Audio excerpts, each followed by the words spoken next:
So as many of you know, the Advanced Journal is really committed to intersectional equity as well as social justice for individual institutional transformation.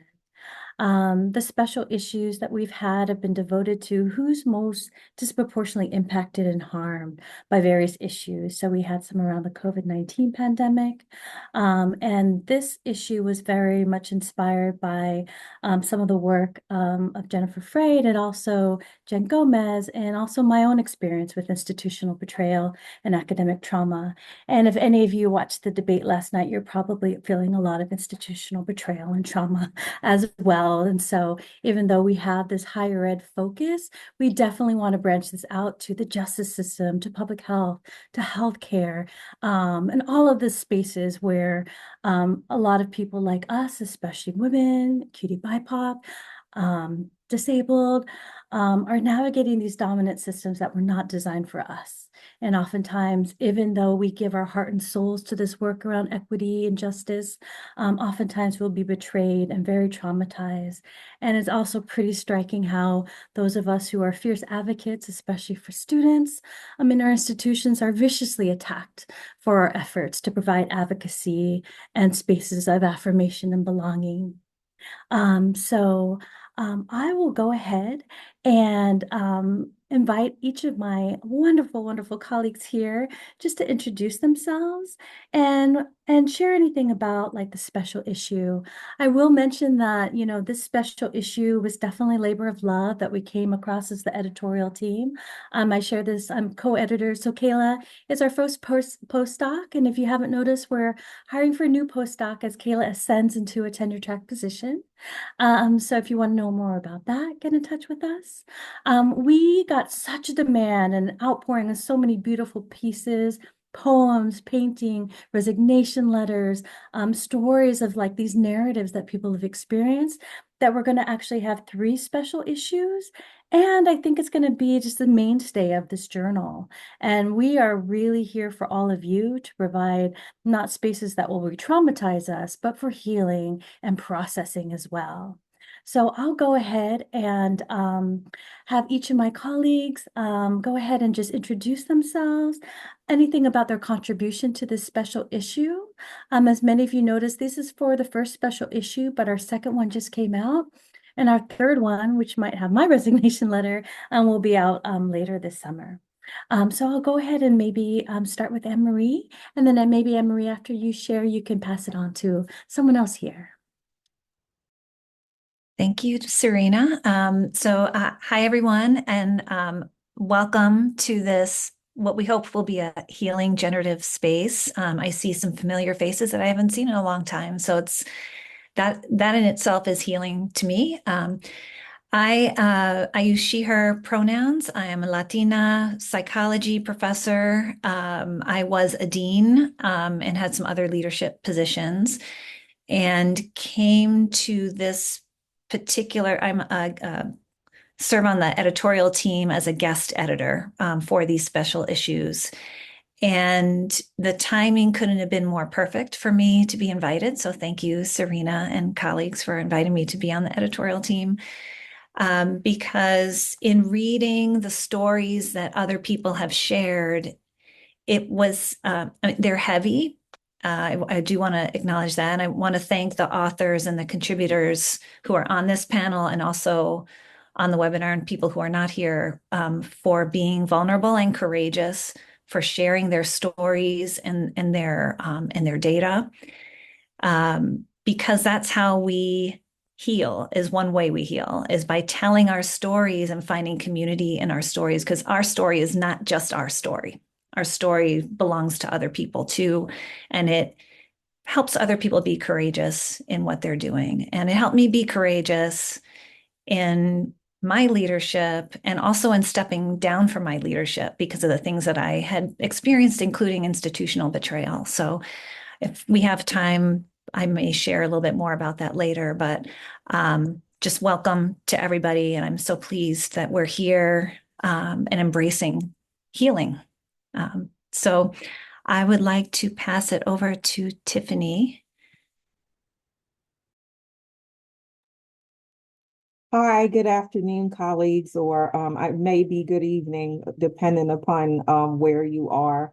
I'm located in Salt Lake City, Utah. I am an associate professor in the College of Social Work, and I currently serve as Associate Dean of Graduate Equity, Diversity, and Inclusion. Today is literally my last day in this role because of HB 261 in Utah, which is the anti DEI legislation. So it's been a really heavy week at, I think, the university that I work in. And I know that there are colleagues experiencing similar things with the closing of EDI offices, also our Women's Center, as well as our LGBTQ Center are also closing um, effective today. So it just brings me to this idea that this work is really critical and important, and we have to continue to figure out ways to do this work. Um, my contribution to the special issue is in the first volume, and it's called Challenging the Brick Wall, a narrative of misogynoir institutional courage and post-traumatic healing.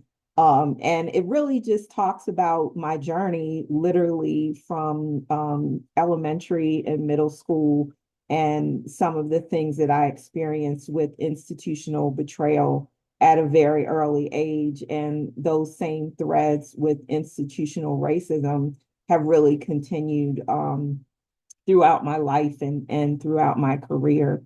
So just to kind of put that together was just such a tremendous part of my own healing journey. It was just really freeing to just write all of that down. I started off that journey with just free writing a bunch of stuff. I'm not sure that it made sense in the beginning to anybody but me. But I began to develop an outline and put it together and develop this critical narrative, um, which has been really well received. So I'm very appreciative just for Sarina and all the folks here at Advance for just highlighting my work, and really excited to be here with all of you today.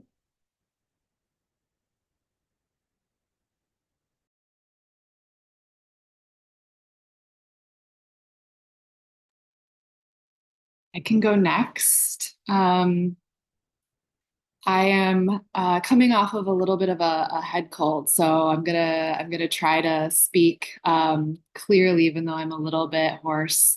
Hi everyone, I'm Jenna. I use she/her pronouns. I'm coming to you today from Rockford, Illinois, though I am technically an employee of Oregon State University. I'm the director of the low residency MFA program in creative writing at Oregon State Cascades, which is located in Bend. At the time of writing the work that appears in the journal, which I have two poems in the first volume. Um, I was still living in Bend and still teaching for OSU Cascades. And it was very much pandemic times, and I was in town. Since that time, and because of some of the stuff that happened that prompted me to write the pieces that are in the journal, I left that position and came back to the Midwest, which is where I'm from, where my family is. And only recently, within the last month, did I come back to OSU Cascades in this role, though I needed to stay here, needed to live here and not be on campus. Again, having to do with reasons that I can talk about perhaps later. So I want to thank the editors for working with me through the revision process of that work. And the issue topic, it was just so serendipitous. And I think that all of us are kind of saying that as we're going, but there was just, it's like it appeared as a venue to um, to put out my feelings through the poetry. And for that, I'm extremely grateful. It's been a huge part of my healing journey as well. So really excited to be here with all of you. Thank you for coming, and I'm really looking forward to the conversation. I'm going to pass it along to Emma. Thanks, Jenna. Thank you for inviting me in. This is the first time I have gotten to meet people in person, virtually. Does that count? Okay, so my name is Emma Coddington Brown, and I am known by any pronouns, primarily she and they. I'm located in the Kayapōia country, which is in the Willamette Valley in Oregon, and I'm also always located in Aotearoa, New Zealand.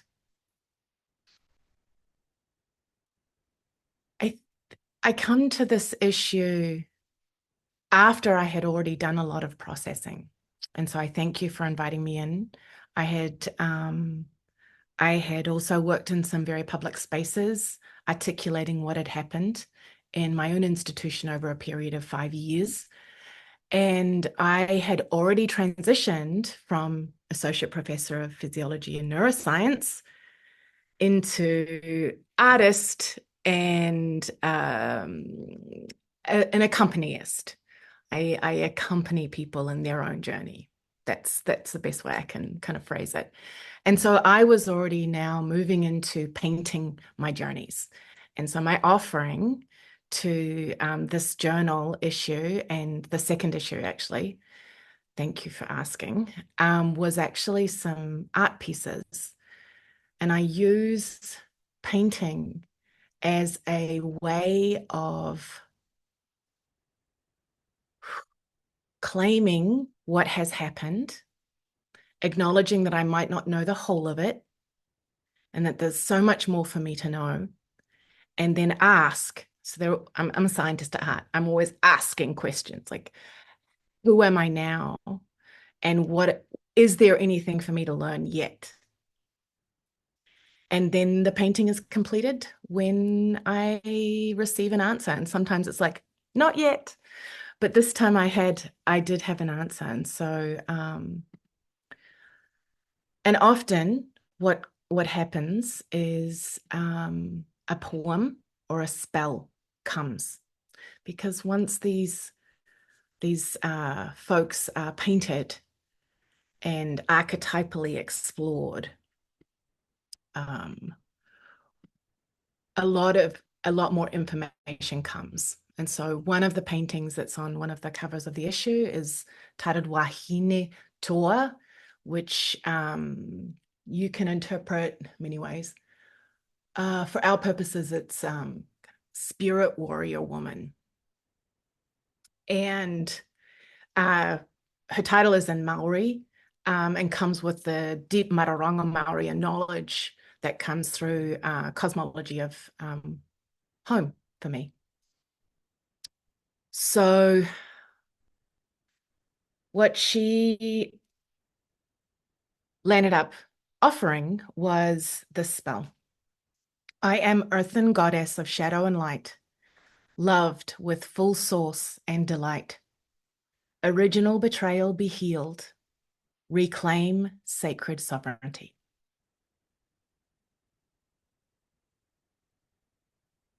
And she continues to share her wisdom.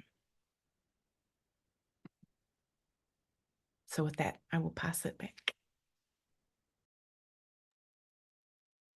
Beautiful. Thank you, everyone.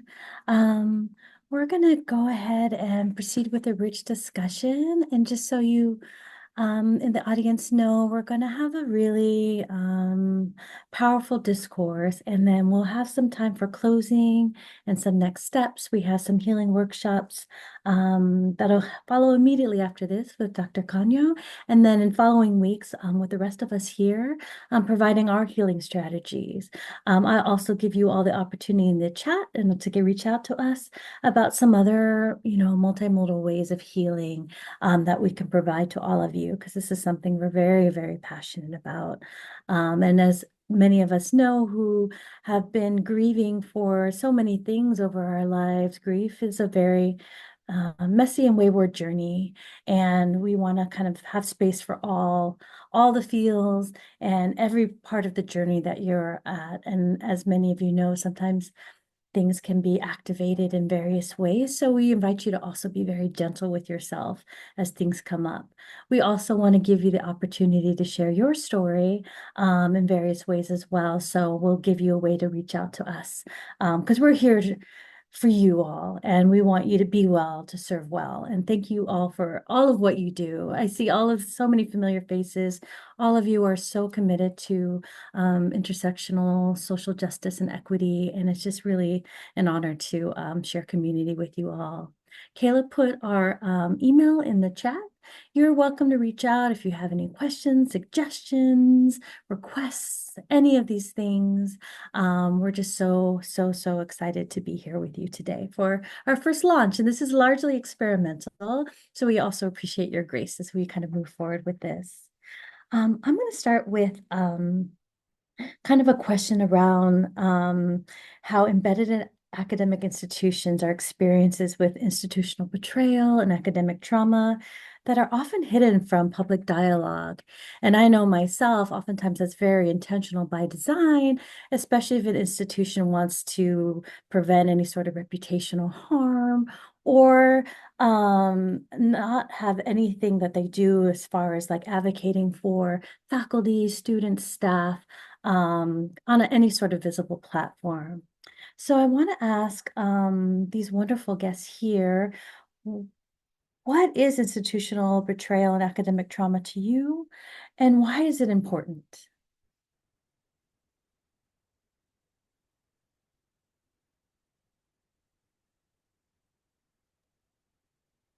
I can kick off the discussion. So, for those of you who are not aware of like the formal definition of institutional betrayal, I encourage you to either check out the advanced journal or to look up on the web the Center for Institutional Courage, which has all the definitions of, what is institutional betrayal, what is institutional courage, all these kinds of things, because it is based on research and evidence. And for those of you who really like data as a way of being able to make sense of the world, there's a whole bunch of data in there too. For me, institutional betrayal, if I kind of riff on the formal definition, is when these institutions that we trust let us down and cause us harm. So that's like my rephrasing of it. And most of us we think of higher education specifically as a place of growth, knowledge building, acceptance, like the ideal version that we have in our heads. And then we confront the reality of that. And sometimes that happens early in our careers. So me being a first generation college student, going to an Ivy League school where there was so much cultural differences that I didn't understand. And I was not prepared for, no one thought to prepare me for. That was a form of early institutional betrayal for me.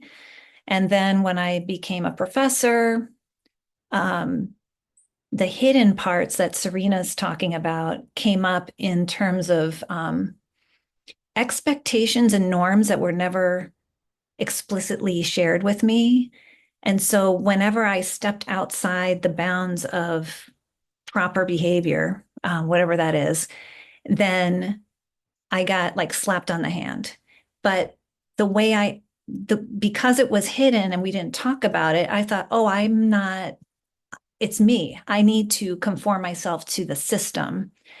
I never really thought, it's the system that needs to change. and the institution and how it treats individuals needs to change. And so that's to me how it's like painfully hidden. And so then when we do experience more severe forms of institutional betrayal, it like shocks the system, because it's, where did this come from? At least for some of us. And then for other people who experienced it earlier, they can say, "Oh yeah, I expected this the whole time. Like, I've been experiencing this the whole time, Annmarie. How come you're just now catching up with this?" So, but it isolates. And by isolating, then it keeps people like inwardly focused instead of sharing their stories and realizing it's not just me. And so that's kind of how I have experienced it. And so as a, these are my wisdom highlights, my white hairs here.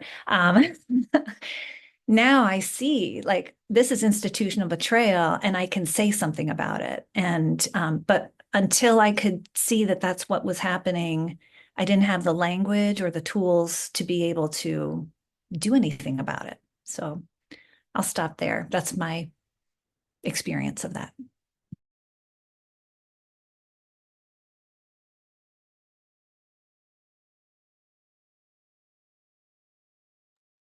I really appreciated what you shared, and I think that is part of why we're so excited to build community with all of you. It can be so isolating and lonely, especially if you are slapped in the hand and, brought into the dean or provost office or the president's office for misbehaving or causing good trouble.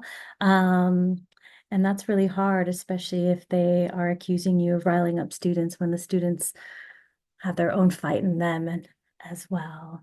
Yeah, Tiffany. And I just kind of want to just maybe build upon Anne-Marie's comments about institutional betrayal, that there's often a consequence more times than not for speaking up about institutional betrayal.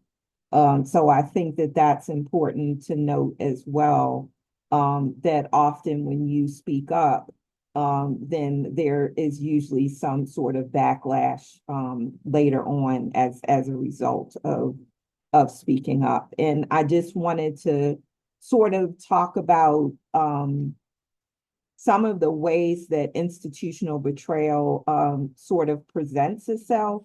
And gaslighting is, I think, an important piece that when you're experiencing, in my case, institutional racism, then, I've been gaslit like so many times that I can't even like articulate to you. And then this sort of form of indifference. And I think that it's really important to believe people if, they're coming to you and telling you that these things are happening to them, instead of just being dismissive.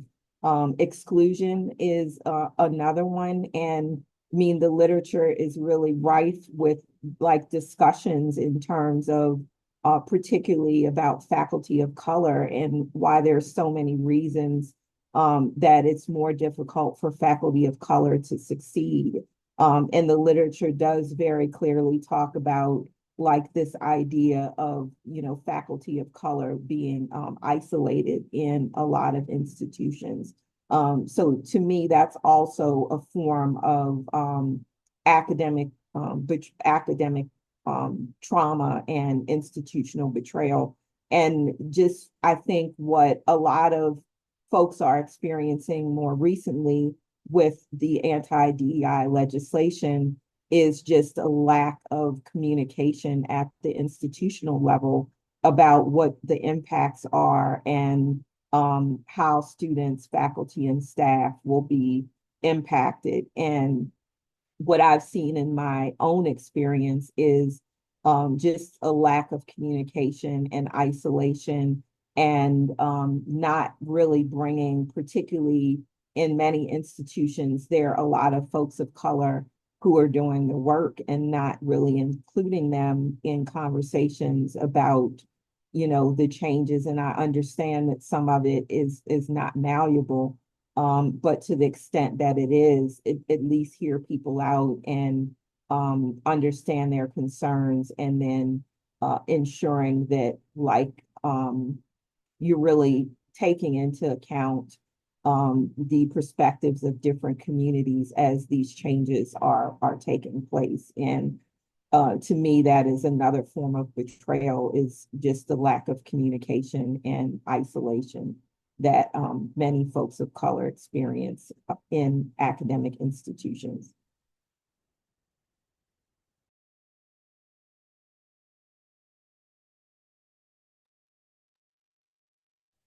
I don't know if this adds any insight to both what Annmarie and Tiffany are remarking here. I think it bolsters what they've already said, and that to me, and in my particular, coming out of a background of writing and rhetoric, I'm particularly interested in the ways that the institution communicates the guideposts or doesn't communicate the guideposts, the guardrails, the rules around how we are to behave in the institution. I think that withholding of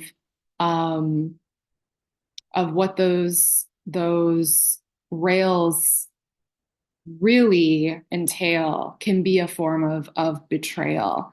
I'll use an example. The theorist that I use when I think about, and I'm writing about this in my poetry, is a rhetorician named Courtney Cox, who writes about compulsory academic genres.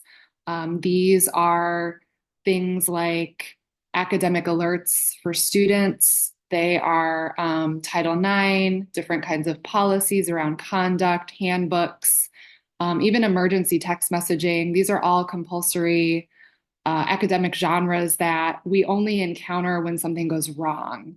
And so in her work, she calls them sometimes emergency genres or ambulatory genres. These are kinds of writing that we're supposed to abide by, but we don't even know about, and we don't even really understand because we don't encounter them until faced with an emergency. And we all know that when we're in the thick of something, we're not at our best ability to even understand what's going on, right? So to parse a policy when we're in the middle of trying to heal from something or even trying to deal with something is ludicrous. And the fact that our institutions not only expect us, but really require us to be able to navigate policy when we are not trained in that policy or even know where it exists on the website, I think is highly damaging. And so I'm thinking about my own experience with having to navigate Title IX policy and essentially teach myself the policy as it not only related to the university I was at, but also the law, the like legalese in the policy as well. Like I was doing that as I was teaching my classes, teaching a full load, doing my research, doing my writing, and just going about my daily life. And so that felt to me very much like a betrayal. I not only could I not expect the university to protect me, but I also needed to become an advocate for myself and an expert in policy that I had never seen before, but was governing my professional life and the life of my colleagues and all of my students as well. And so when we don't make those documents or those genres crystal clear to colleagues and students, but we expect people to behave along those lines, we're doing an injustice, and it feels like a betrayal.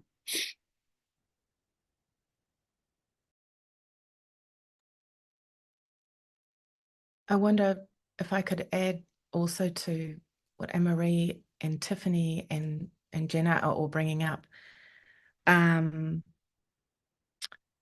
I will add to this that these institutions of higher ed behave as individuals. They are extended the rights and privileges of other individuals, and on so many basic levels, they're not independent of each other, and in fact, not even independent of the rest of the world. There's a lot of us who come into these institutions from around the world, and we come with our own lived experiences, hopes and dreams, and excitement at the privilege of being admitted into higher education, where in some of our own countries we don't have access.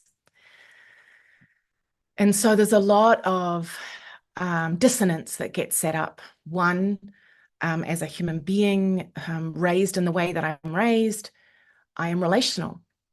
And when I see other people, I'm in relation with those people. When I see them in groups, I'm in relation with that group of people. And the institution does a particularly excellent job of co-opting that without explaining or even asking. And so consent, by the way, your energy or at least, and I can speak, let me use I statements. My energy and my experience was that there's all of these expectations, and because you're excited and you want to be of service because you're in relationship, there's all these ways in which you're on a slide in, and the marketing, the speak, the excitement that you're here and say you're going to be decolonizing some element of the biology curriculum, or you're working to shift the da-da-da, and people are super verbally excited. And then you come to find out that there's all these back channels of interference and blowback and real consequences, not just to yourself, but to students and other colleagues who are associated with you. And then that, and of course, is felt in the body. It's felt in my body. It interferes with my capacity to be in relationship with myself, interferes with my capacity to be in relationship with those I love outside of the institution. And I'm already unmoored from my own home, which is across the ocean, and in a country where I am not legally protected, with a particular body that is disabled upon entry into any space and recognized as disabled as so. And even though with my white skin, I would immediately be afforded all sorts of odd attributions that I had no idea until I came to this country I would be afforded, that then invited in a whole layer of rethinking. And I turned back around and I looked at my experience of growing up in a small whānau in Aotearoa, and I realized, oh shit, that's happening there too. And so the layers of unraveling that occurs when we encounter the misspeak, the gaslighting that Tiffany elevated, the intentional harm, and then the, oh, so sorry, I'm not going to, but you need to work harder, and this is on you, and the elevation of bonkers notions like imposter syndrome, which is nothing but another layer of gaslighting. Like it's a very fascinating kind of layered way of pointing back around, like it's on you. And until we start talking about this, that shame is manifest very physically and very harmfully, not just within our own body and spirit, but with also those whom we're in relationship with, actual relationship, not just institutional by speak. So yeah, I'll stop that. So yeah. That was beautiful. Thank you all so much. In the next 10 minutes, I think I'll just do kind of a hybrid of some of our following questions and just allow you all just to see where your heart and mind goes with it. And I really appreciate everything that was shared here, especially when we often have our vocational callings to serve others, and understanding that these institutions don't love you back. And even if you do all the right things, there can be repercussions to pay. And so, first, I'm going to invite everyone that's in the audience just to kind of share what healing looks like for them. why is a healing an important part of transformation? And then I'll invite everyone here on this panel to share, um, like, what do we want for our institutions? Or for people like me and Emma who had to walk away, how do you kind of make that distinction? Because I often hear like, well, if you don't stay, how are they going to get better? But it's like at some point, I was like many exploited for my emotional labor just to take care of things. And then I felt complicit in the system that was harming so many people, especially women and BIPOC and folks from the 2S LGBTQ plus community. So yeah, why, as Kayla put in the chat, why is healing an important part of transformation? And what does healing look like for you? I'll just start by saying like something that I've found a lot of healing in is kind of in collective contemplative practices. I'm part Pacific Islander, part Malayali. So really finding a lot of my contemplative practices with the sand and the ocean and the stars. But I also understand, like, as Emma was kind of saying, sometimes when we're suffering, it's almost pivoted as our own personal failings that we are not strong enough or resilient enough when it's actually societal ills and institutional betrayal that is causing so much trauma and harm to all of us. So I just invite anyone here to kind of react to the prompt in the chat and anything that's coming up for you around this topic around transformation and healing.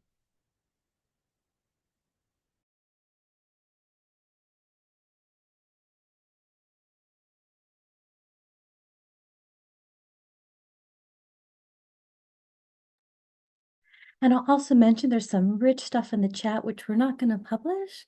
But if anyone in our audience wants to come off mute, or we might, verbalize some of these powerful wisdom and insights in the chat, that's an option as well. Sarina, did you want to open that up to everybody or this panel to answer How this about this question? panel to start, and then if Okay. anyone,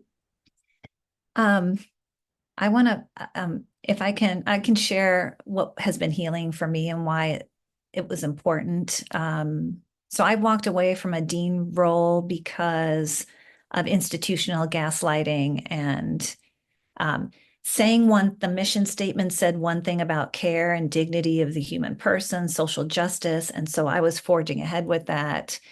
And then the people who didn't want that went around me and used the channels of our relational culture, used that to their advantage to make it so that it was very hard for me to do my work. And it was affecting, like, I have headaches, backaches.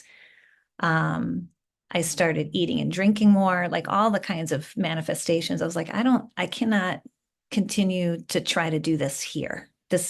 I was able to until I could no longer do the work. And so I stepped away.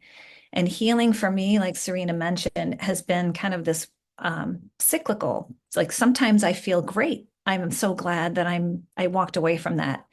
And I feel light and energetic about my new path. But then other times I feel like an injustice has been done and it will never be fixed or rectified. And so I go through these emotional time, just in full disclosure, like sometimes I feel really crappy about moving my family across the country during a pandemic and uprooting them to take a job that said one thing and did another, with the mission. So the gaslighting.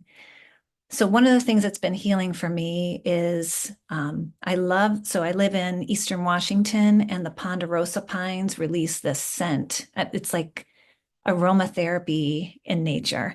So like going for walks and inhaling that grounds me and reminds me that I am not my job, and that the institutional culture does not define me either, and that there is more to life than this one piece.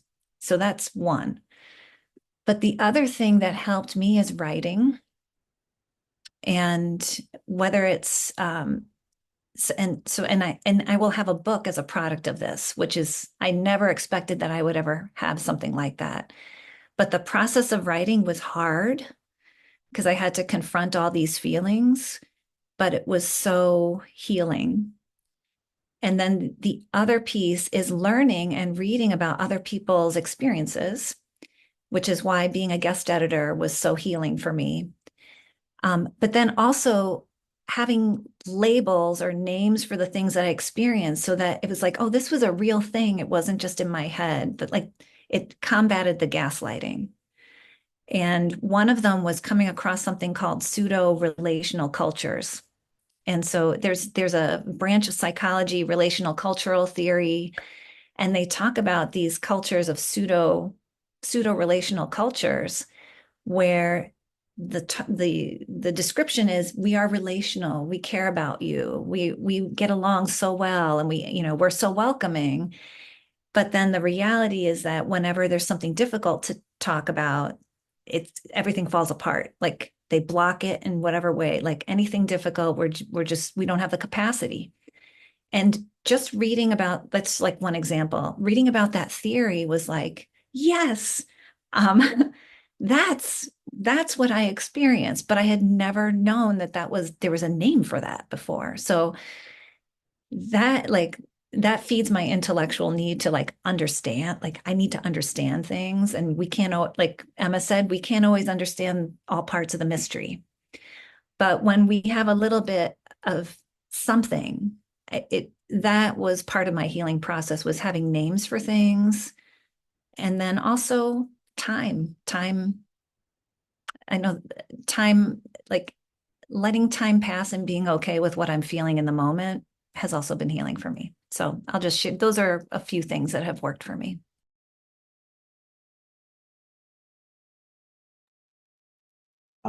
I think for me, just thinking about what I need in the moment and prioritizing my own physical and mental health, maybe over the institution and other people. So I work a lot with students, and this transition, for example, with the anti-DEI laws has been like really challenging, and students are really hurting because they're wondering like, where is our safe space now?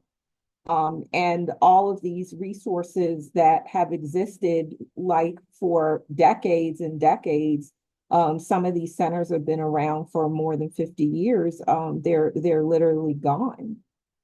So feeling the need to help people process and be there for them, but also sometimes recognizing, okay, I need to focus on my own health and my own healing and to prioritize that.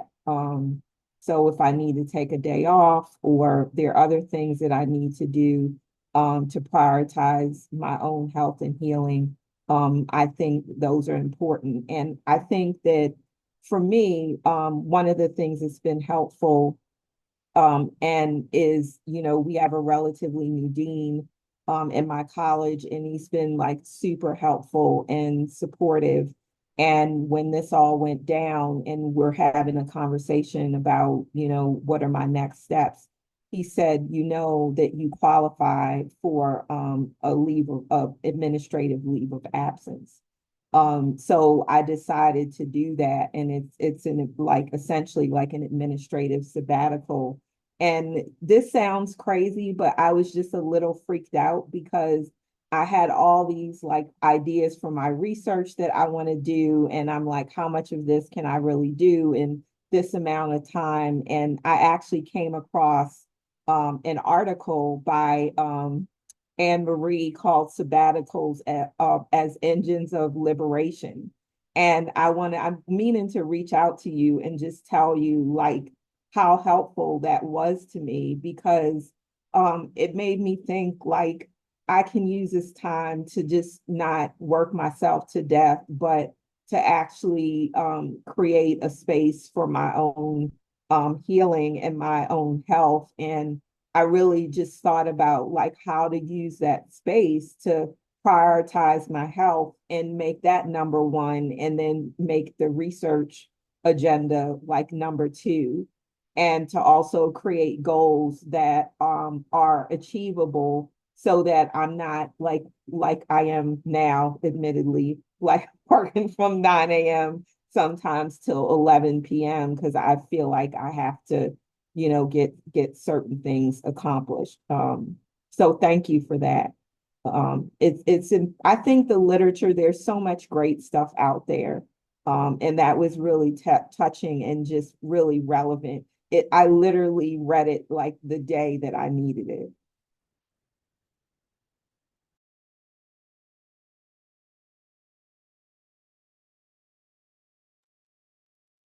I will admit that talking about this with people who can really rage alongside me has been extremely healing, and telling them that I'm not looking for problem solving. I'm needing to rage about these things, these sometimes seemingly small and petty things.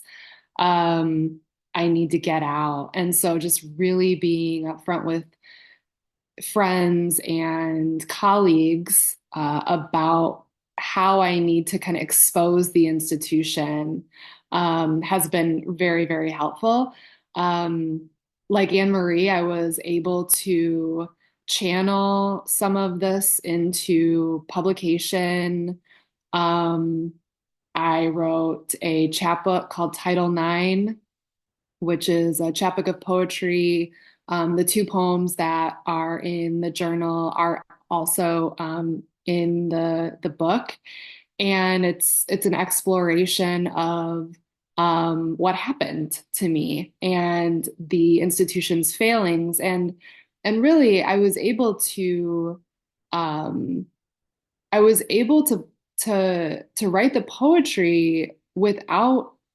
I think of this as kind of like a personal success, but I was able to rhetorically kind of write the poetry without ever having to identify anybody in particular, um, which was part of like my particular ethos as a poet, right? Like it was a challenge that I wanted to kind of pose to myself. Can I make my experience universal enough to really reach an audience, but specific enough to feel true to what I went through?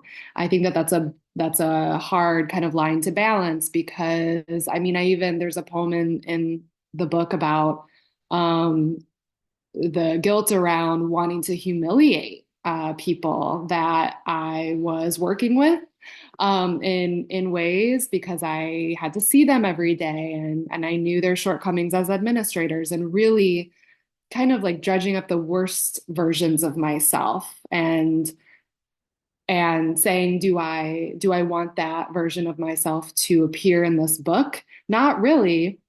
So I'm going to write a poem about hopefully that version of myself not appearing in this book, right? As like a way to kind of get around doing that. So dealing, for me, one of the healing aspects has really been dealing with the demons that have come up and made me not even necessarily recognize parts of myself, the anger, um, like I said, kind of the revenge piece, things that are not savory parts of ourselves that we recognize, but kind of recognizing those unsavory parts as healthy reactions in some ways to what happened, and then dealing with them in some way, whether it's through therapy, which obviously I highly recommend, but also talking, and for me, reading the poetry at readings, um, and getting it out there as much as I possibly can. It's very healing.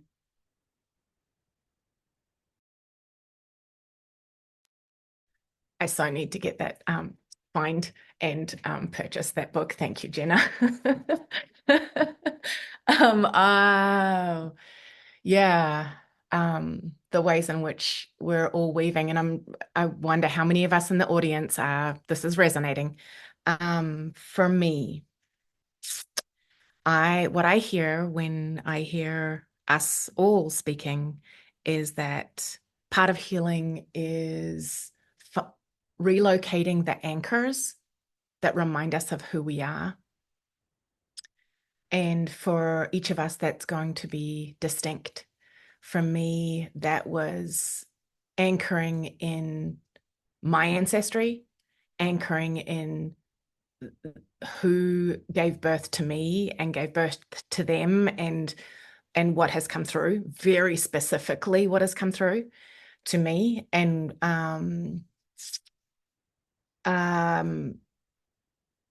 practices that remind me that I'm in this body, and this body is not itself inherently harmful, and that I have some agency. In fact, the more and more I practice, the more I realize I have a lot of agency around what emotions are coming up, the extent to which triggers can actually throw me in my boat, the extent to which, so learning the language of my emotions, not someone else's emotions, mine, learning the shape and feel of it, and in turn, really reverentially appreciating what this body brings me, whether it be rage and revenge, whether it be the grief that comes with that reimagine, the recognition of what's happening, finding my no that does not work for me, and finding ways in which I can hold that even when I'm in a space that actually doesn't honor that no. And the number of spaces that will honor my no is going to be different to my friend who has a different suite of social identities. And the ways in which that plays out in this country is observed, felt, and profound. Yeah. And so daily practices. And more than anything, I'll reiterate what all three of us brought up, is finding and cultivating that inner circle of people who can resonate with you and do not tire of removing the vective, removing the entity that's become a part of my body. How do I bring that out of me? And I call them love ships. Other colleagues and mates in different spaces call them mutual aid spaces. We have different names for this. I call them mates. They nourish and remind us that we are more than our pain, and that we are more than the experience that we're going through, and it is ongoing, because there will be reminders and reminders and reminders. And from that perspective, to me, that's a call in that we might just want more resources. And so for me, the more resources, beyond all the stuff that we're already doing, for me, that was a resilience toolkit taught by Incam and Defo, grounded in liberatory approach, and offered somatic approach to my body, and a way of settling my nervous system that didn't gaslight me, and didn't gaslight anyone else in the group, in my cohort that we were going through. And then the other one was accessing art therapy, because I didn't have language for it. I can pop a link into Income and Defo through Lumos Transforms, based in LA. Yeah, that's where I'll add it. Beautiful. Thank you all. With that, we welcome anyone if they want to put any resources or anything in the chat. I'm going to make a very, very quick plug of what's to follow. So as you know, Annmarie will be following this workshop with a beautiful offering.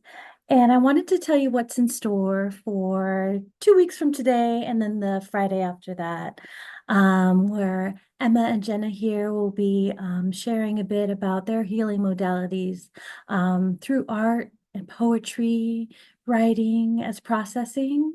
And then the following week, Tiffany and I will be providing some of the things that we use in order to heal around guided imagery, as well as some of the mind-body somatic techniques, because it can be very disembodying experience. Sometimes you need to disassociate in order to survive in a very toxic environment. So a way of kind of coming into your body in a very gentle and healing way. So with that, Kayla, do you want to help us with the transition, and then we'll go ahead and move. Thank you all so much for being here today. It was so lovely. Please do not hesitate to reach out for any reason whatsoever. It's been so lovely to share this time with you today.